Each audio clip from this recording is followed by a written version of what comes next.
email or something about that.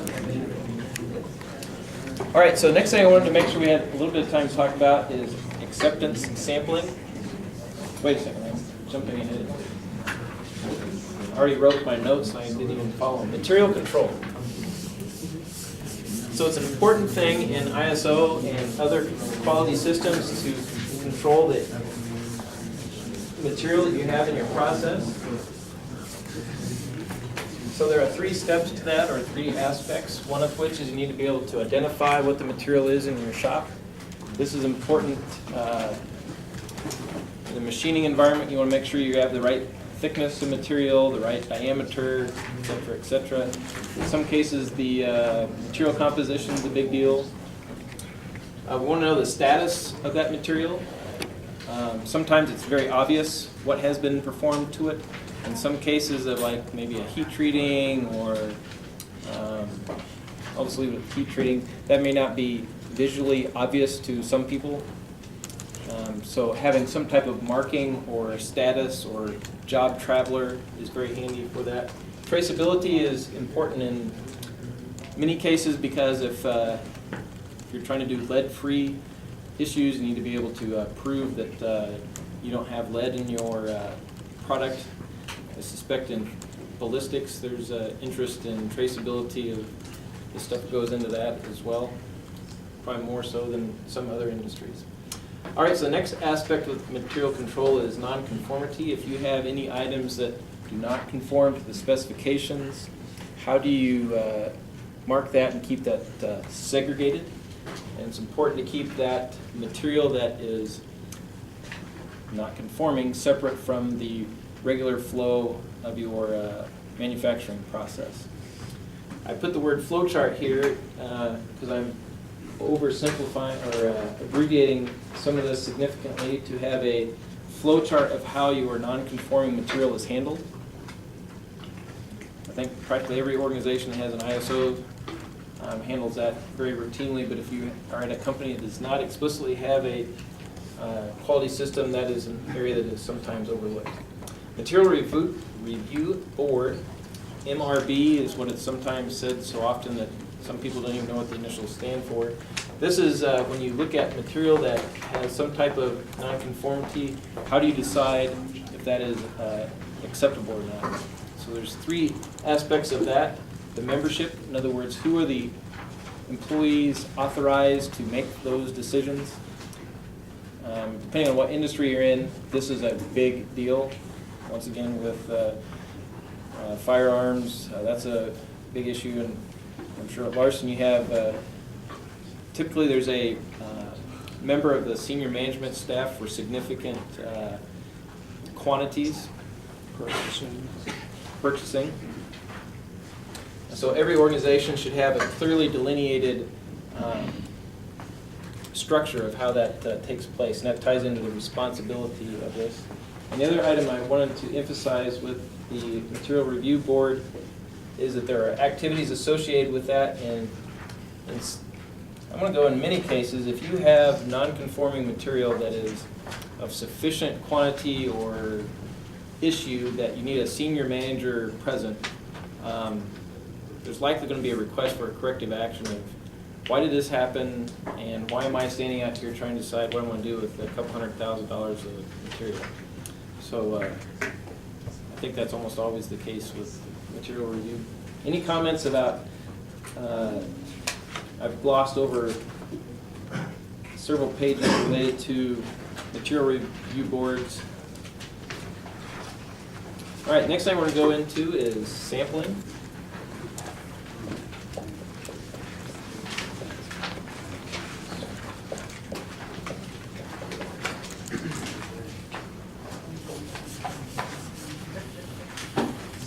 And sampling is something that you can spend a long time talking about.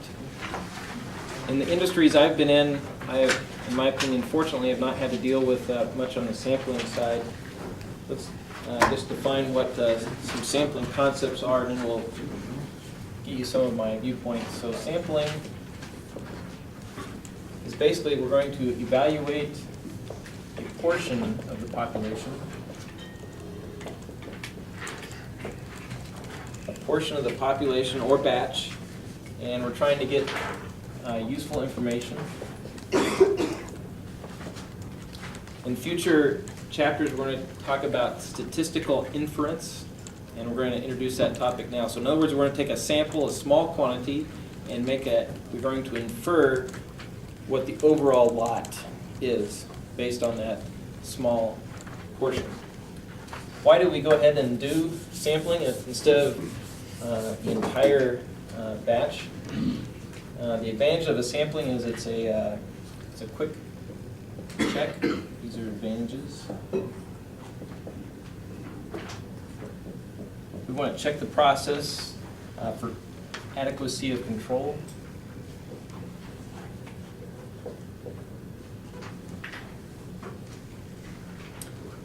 Typically, there's going to be less handling.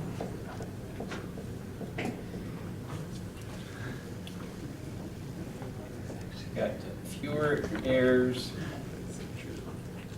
compared to 100% inspection. All right, so sampling is most useful when instructive.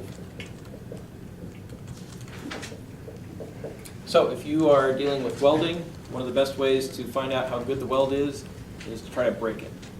So if you break it, then you damage the part and you can't use it. So it's impossible to do 100% destructive testing.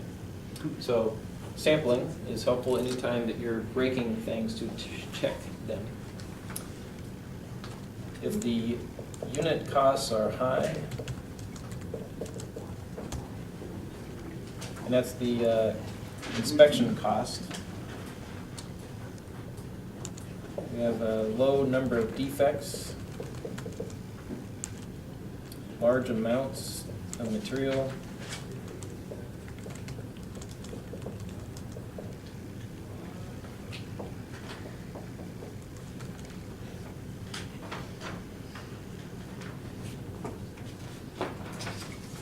however, there are disadvantages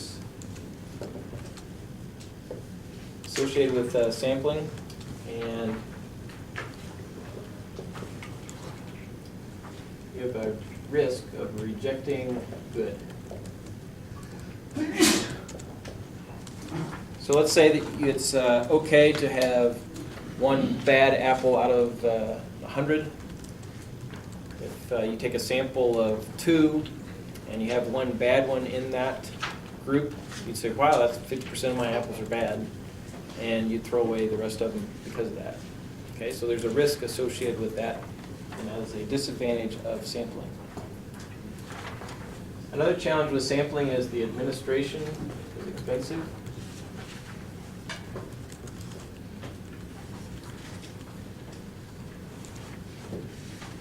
What do you mean by that one?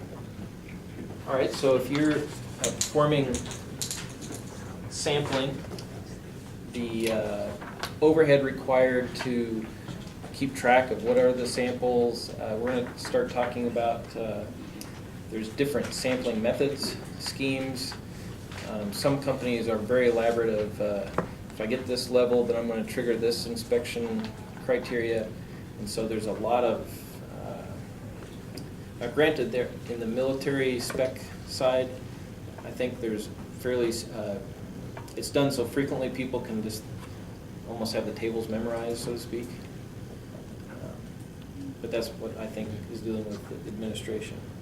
And that's not all of them, but just some of the plans.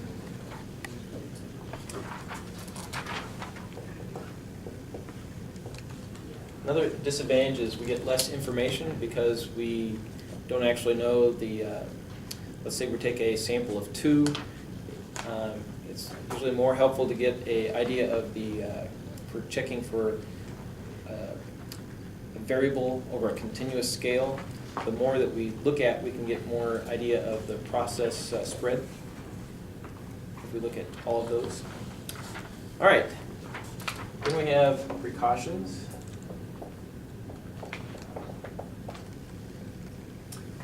And there's a long list here, but I'm selecting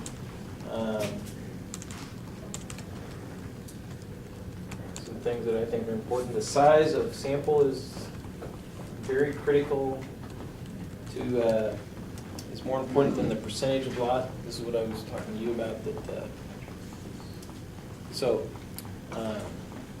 From a statistical inference aspect of things, the size of how many you're checking in that sample will make a huge impact. It's very important to have randomness. If you don't have a random look at things, you're just going to suffer. Classic problem with this that I've seen is if you have a roll of adhesive tape, like let's say we're at 3M and we're wanting to sample how sticky that tape is, and what do? You uncoil that, but it's only at one place. It's only at the end, right? Does that make sense what I'm saying? So it's never completely random over that lot, if you will. Other challenges associated with that are if you always pick the top item, there might be more oxidation, more environmental issues with that. So be very careful about that.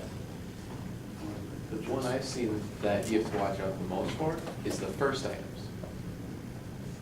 Either they're You always, really good you or always do your, say you're using an AQL sample, and you verify the first X number based on your lot size. If you verify the first ones, if anything fell out and had problems, it's probably not the first ones you got. It's probably gonna come through later. And so you have to make sure your sample goes all the way throughout, or anything you had problems with, probably you did not inspect. So the misuse tied with that, the misuse of the plans can cause big dollars with that.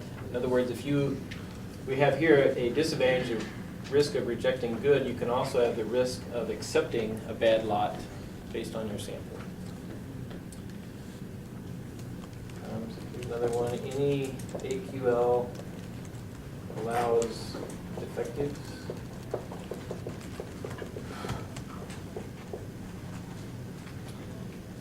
This is one I really like. No sampling plan can guarantee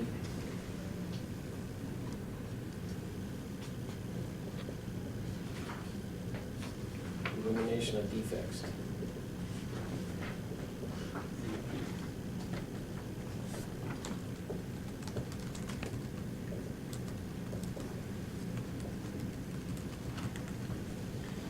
So as a supplier quality engineer, it is not uncommon for me to receive a corrective action from one of my suppliers saying, you know what, I'm going to increase my sampling rate because you've had a problem, and that'll just make your problem go away.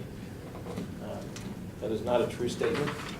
And the reason it's not a true statement is because sampling typically will only catch, it's actually in our notes here, I believe, somewhere. Thought I highlighted that. I think it's only, is it 80%? Isn't that 100% inspection? Only does 80%? 85. Say again? 100% inspection is supposed to only be 85% accurate. Right, and so, but even if you don't do 100%, even if you do 50% of you're still missing, 10% can get through, even that. We're saying the same thing, I think, right? So that is something to recognize with that. Based on time, I'm going to jump ahead a little bit further.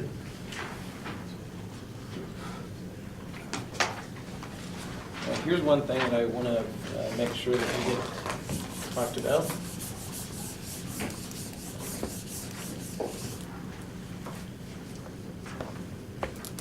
So a sampling plan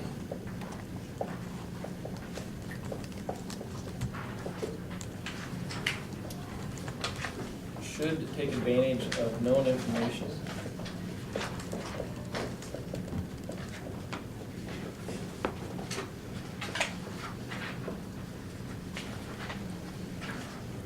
And these are things such as average, standard deviation, process capability,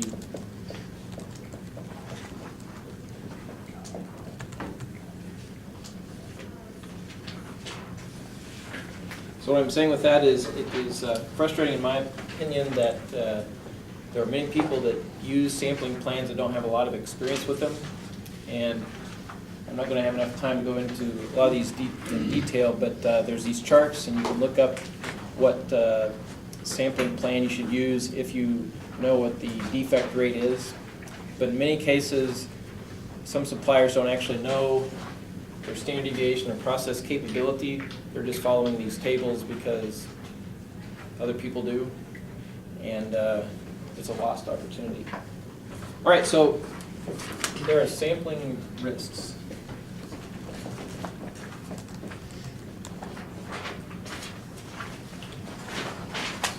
And so we call these the alpha and beta risks.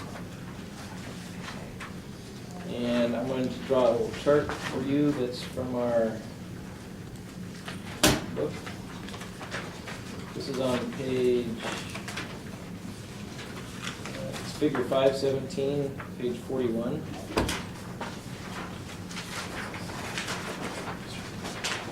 And this is, I think this is really important to understand this chart.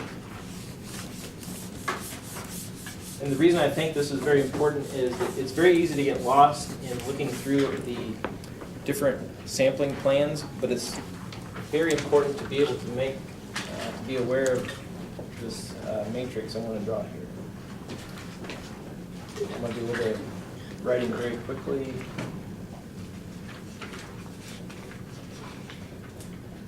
All good, all bad. This is going to be my lot quality. Good, bad.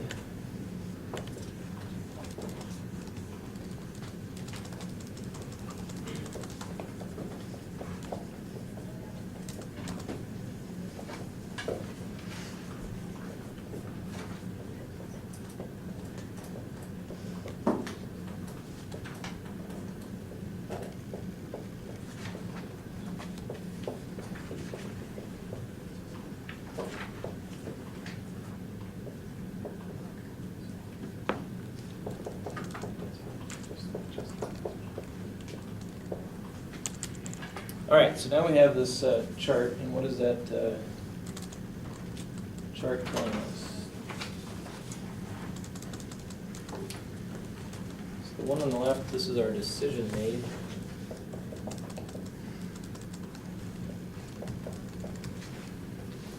All right, so our lot quality, let's say this is our actual entire lot is either good or bad. Then we have a decision made based on that sampling, which is that we could call it good or we could call it bad. So if the actual lot is good and we call it good, that's the producer's confidence in that. If it's bad and it's called bad, that's the consumer confidence. In other words, when we're buying stuff, we want to make sure that we're getting what we're asking for. But then there's the two types of error, and that is if we have a bad lot in actuality, but we call it good, that is a type 2 error. If we have a lot that's good, but we call it bad, that is a type 1 error. So these are the type of sampling risks that, because we're not looking at all of them, we could mislabel one of them. Okay? So the next thing we're going to talk about with this are what's called OC curves.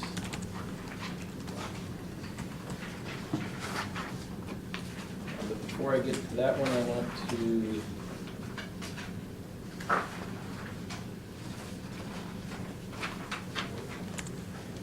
recognize that there are economics of inspection.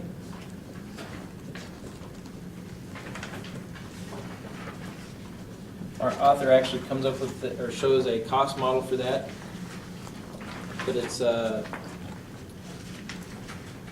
I just want you to recognize that there's costs associated with inspecting items. We'll leave it at that.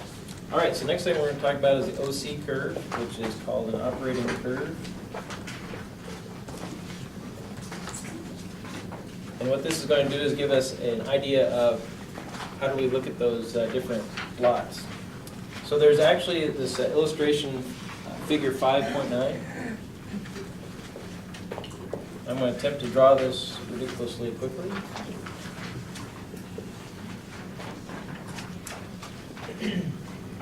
So what we have here is this is the probability of acceptance. This is lot percent effective.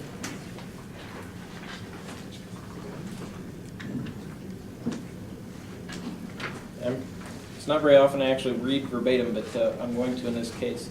The OC curve for sampling plan quantifies these risks, which are the alpha and beta. These same risk we have here of accepting or rejecting when the opposite of what the lot actually is. So it's a graph of the percent defective in a batch and the probability that the sampling plan will accept the batch. So an ideal curve assumes that it's desirable to accept all lots 1% defective or less, and to reject all lots having a quality level greater than a 1% defective. So it's a step function, if you will. It's going to behave ideally. In other words, we're always going to call a strike, a ball, a touchdown, an interception, an interception. There's no type 1 errors depending on which side of those you're on. Is that a bad analogy? But everybody knows what I'm talking about. On that. So the next thing I'm going to show you is what these graphs look like.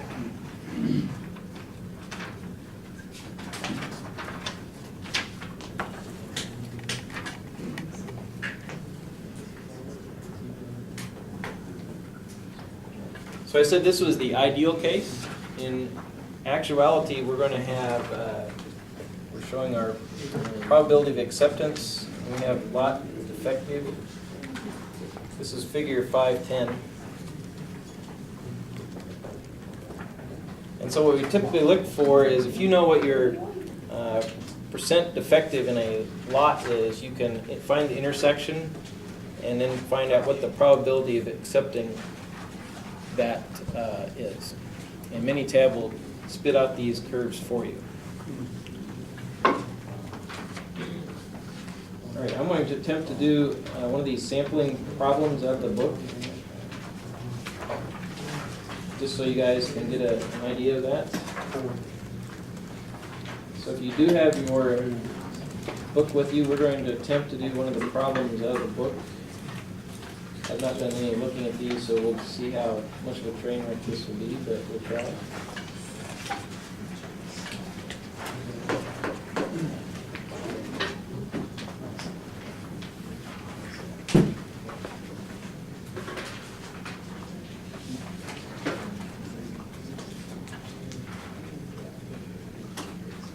All right, so let's look at 530. Number 30. I'll try to write this up on the board here a little bit.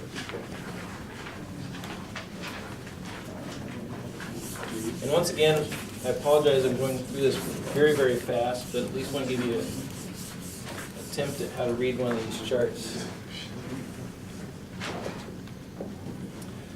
So the way this is written is we have a sampling plan, which is the ANSI standard V1.4. And so it's going to accept 1. We have a sampling plan for reduced inspection, accepts 1 and rejects 3. If 2 defects are found, 1 should do what? Accept the lot, return to normal inspection, draw a second sample, re-inspect, or move on to the next sampling plan. So what you need to do in that case is you need to, in your book, you need to find the correct sampling plan. I believe that's 1.4.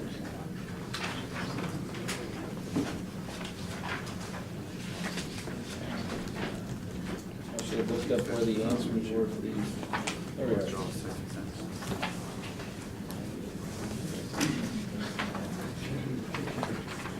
So this is on page V51. Across the top of it, you'll see this ASQ Z 1.4 double sampling normal inspection. Oh, yeah.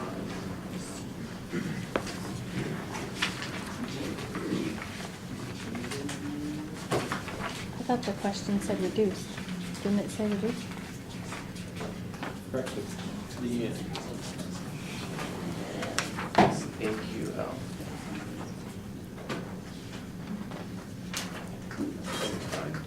let's restate the question while we're thinking about this. So we have, so you're saying I have the wrong table? Well, it should be the reduced sampling plan table. So there's more than one?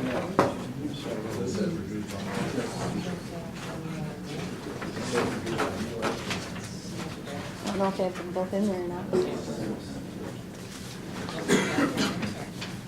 Single.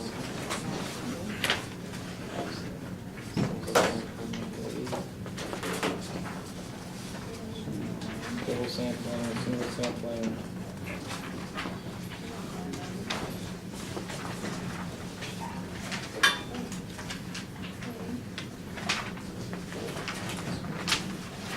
We do have our, Could just use the normal one and pretend, I guess. so on page 49, it has our switching procedures. Going from normal to reduce, reduce to normal. So let's go back and state our question first.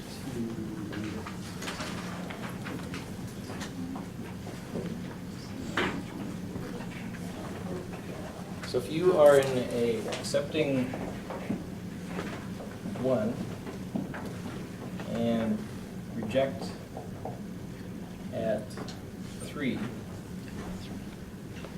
if you find 2, what do you do next? Is that why you're using the normal one, is because it's got to move up to no? Yeah, we just. All right, so the solution to this one is the standard states that under reduced inspection, the sampling procedure may terminate without either acceptance or rejection criteria having been met.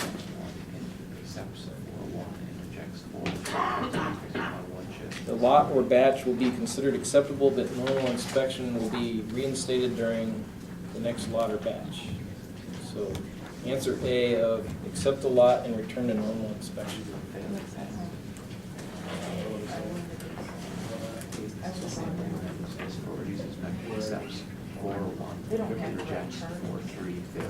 So, this was awkward and frustrating to do this example, but it's important for you guys to glance through the problems